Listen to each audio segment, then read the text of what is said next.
अभय सिंह जी को नहीं लड़ना चाहिए था चुनाव। तो फिर इनके कहने से क्यों रुकेंगे चुनाव लड़ने से? यदि अभय सिंह जी चौटाला इस चुनाव को हार जाते हैं तो पहले ही समझ लो कि इन दोनों ने तो हाथ फेर दिया।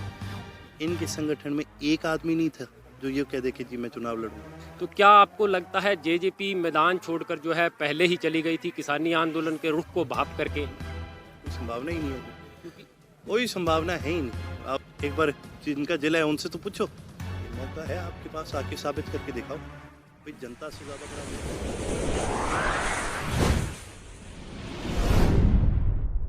चौटाला और उनके साथ पहुंचे हैं, तो हम जानना चाहेंगे सर, क्या स्थिति इलाहाबाद उपचुनाव को लेकर के आपको मिल रही है क्या? देखिए बहुत अच्छा समर्थन मिल रहा है, बुजुर्गों का आशीर्वाद मिल रहा है, युवाओं का साथ मिल रहा है। तो जहाँ पर भी हम गए हैं बहुत ही बढ़िया रिस्पॉन्स मिला है सभी साथियों को। सर, इस्तीफा देने के बाद और चुनाव लड़ने तक कुछ जो विपक्षी लोग हैं उनका कहना है कि किसानी आंदोलन पर अभी कोई प्रभाव नहीं पड़ा है, अभय सिंह जी को नहीं लड़ना चाहिए था चुनाव। देखो जी, चौधरी अभय सिंह जी ने ना तो इनसे पूछ करके इस्तीफा दिया था, तो फिर इनके कहने से क्यों रुकेंगे चुनाव लड़ने से? चौधरी अभय सिंह जी ने एलनाबाद के अपने सभी साथियों से, एलनाबाद के लोगों से पूछ करके इस्तीफा दिया था। उन्हीं से पूछ करके दोबारा चुनाव लड़ने का काम कर रहे हैं। तो बीजेपी और जो हम कहें दूसरे उम्मीदवार हैं कांग्रेस को पैराशूटी उम्मीदवार है सर, तो कितनी फाइट आप मानते हैं हो सकती है? भाई जब दोनों ही पार्टियों के उम्मीदवार पैराशूटी, तो पहले ही समझ लो कि इन दोनों ने तो हाथ फेर दिया।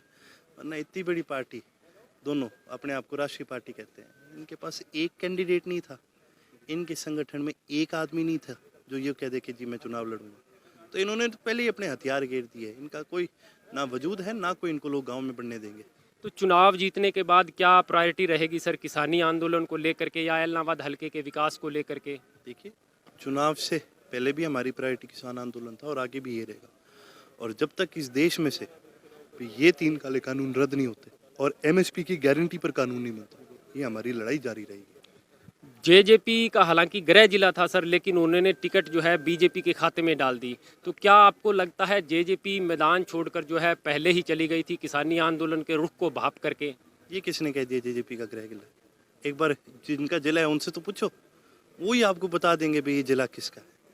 सिरसा जिला हमेशा से लोकदल के साथ जुड़ा हुआ रहा है, चौधरी ओम प्रकाश चौटाला जी के साथ जुड़ा है, जननायक चौधरी देवीलाल जी के समय से इस परिवार के साथ रहा है और अभय सिंह जी के साथ है। और रही बात भी चुनाव लड़ते हैं क्यों नहीं लड़ते, ये तो ये जाने इनके क्या लोभ लालच है और क्या नहीं। मैं तो कहता हूँ, मैंने तो सबको एक चीज़ बोली है, जो भी अपने आप को जनता का, किसानों का हितैषी मानता है, ये मौका है आपके पास, आके साबित करके दिखाओ। भाई जनता से ज़्यादा बड़ा जज नहीं है, जनता से ज़्यादा बड़ा फैसला कोई कर नहीं सकता। तो आओ, आपको भी पता चल जाएगा भी किस प्रकार का फैसला होना है। यदि अभय सिंह जी चौटाला इस चुनाव को हार जाते हैं तो क्या ये किसानों की सबसे बड़ी हार कही जाएगी सर? आपका पहला ही शब्द यदि, जी, यदि हो तो संभावना कोई संभावना ही नहीं है जी, कोई संभावना है ही नहीं। आप 4 बार पूछ लो, 20 बार पूछ लो, जब हार ही नहीं है तो इसका कोई जवाब भी नहीं।